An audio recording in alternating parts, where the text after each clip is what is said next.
Praise the lord. యేసు రక్తమే జయము. మన రక్షకుడు, మన విమోచకుడైన యేసుక్రీస్తు పరిశుద్ధ నామములో అందరికీ వందనాలు.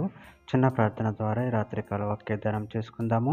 పరిశుద్ధుడ మహాగణుడైన దేవ యేసయ్య, సర్వాధికారినైన మీకే వేలాది వందనములు, కృతజ్ఞతాస్తుతి స్తోత్రం చెల్లించుకుంటాను దేవ రాత్రికాల సమయంలో ప్రభు వాక్య భాగం ధ్యానిస్తుండగా వాక్య భాగం మాకు అర్థమవుతూ సహాయం చేసి మీ కృపలో బలపరిచి మీకు మాదిరిగా మమ్మల్ని నడిపించి మీ చిత్తమును మా జీవితంలో జరిగించమని ఈ చిన్న ప్రార్థన యేసుక్రీస్తు పరిశుద్ధ నామములో అడిగి వేడుకుంటున్నాను తండ్రి. Amen amen.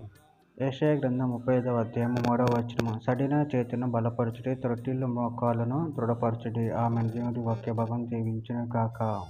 ప్రభునందు ప్రియులారా, ఇక్కడ వాక్య భాగంలో గమనించినట్లయితే సడిన చేతును బలపరచుడి, త్రొట్టిల్లు మోకాళ్ళను దృఢపరచుడి. అదేవిధంగా వాక్య భాగంలో గమనించినట్లయితే కీర్తన గ్రంథం 31వ అధ్యాయం 24వ వచనంలో యెహోవా కొరకు కనిపెట్టు వారులారా, మీరందరూ మనస్సును ధైర్యం వహించి నిబ్బరముగా నుండుడి.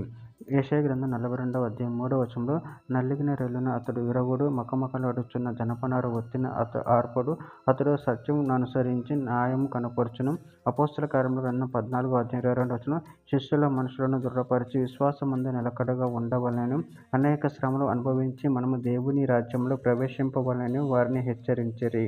అపోస్తల కార్యముల గ్రంథం 20వ అధ్యాయం 35వ వచనంలో మీరు ఇలాగూ ప్రయాసపడి బలహీనులను సంరక్షింపవలెను, పుచ్చుకొనుట కంటే ఇచ్చుట ధన్యమని ప్రభువైన యేసు చెప్పిన మాటలు జ్ఞాపకం చేసి కొనవలెనని అన్ని విషయములలో మీకు మాదిరి చూపితునని చెప్పెను. రోమీయులకు రాసిన పత్రిక 14వ అధ్యాయం 1వ వచనం విశ్వాసం విషయమై బలహీనుడైన వానిని చేర్చుకొనుడి, ఆయనను సంశయములను తీర్చుటకు వాదములు పెట్టుకొనవద్దు. గలతీయులకు రాసిన పత్రిక 6వ అధ్యాయం 1వ వచనం సహోదరులు, ఒకడు ఏ తప్పిదములైనా చిక్కుకొని ఎడల ఆత్మ సంబంధులైన మీలో ప్రతివాడు తనను శోధింపబడుదునేమో అని తన విషయమై చూచుకొనుచు సాత్వికమైన మనసు తట్టి వారిని మంచి దారికి తీసుకొని రాబడెను. తెస్సలోనికీయులకు రాసిన మొదటి పత్రిక 5వ అధ్యాయం 14వ వచనంలో సహోదరులారా, మేము మీకు బోధించినది ఏమనగా అక్రమంగా నడుచుకున్న వారికి బుద్ధి చెప్పి ధైర్యం చెడిన వారిని ధైర్యపరచుడి, బలహీనులకు ఊతనీయుడి, అందరి ఎడల దీర్ఘశాంతం గలవారై ఉండుడి.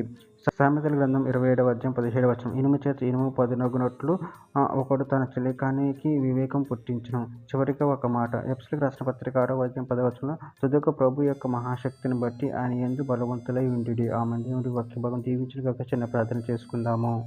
పరిశుద్ధుడ మహాగణుడు అయిన దేవ యేసయ్య, మీరు ఇచ్చిన వాక్య దాన్ని బట్టి ప్రభు కృతజ్ఞతలు చెల్లించుకుంటున్నాను తండ్రి. మీరే మమ్మల్ని బలపరిచి దేవుడు ఉన్నారు తండ్రి. మేము ఎందు భయభక్తులు కలిగి నిన్ను మహిమపరచుకున్న పరిశక్తిని బలాన్ని మాకు అనుగ్రహించి మీ ప్రేమ కృపలు మమ్మల్ని నిరంతరం కాచి కాపాడమని చిన్న ప్రార్థన యేసు నామములో అడిగి వేడుకుంటున్నాను తండ్రి. Amen amen.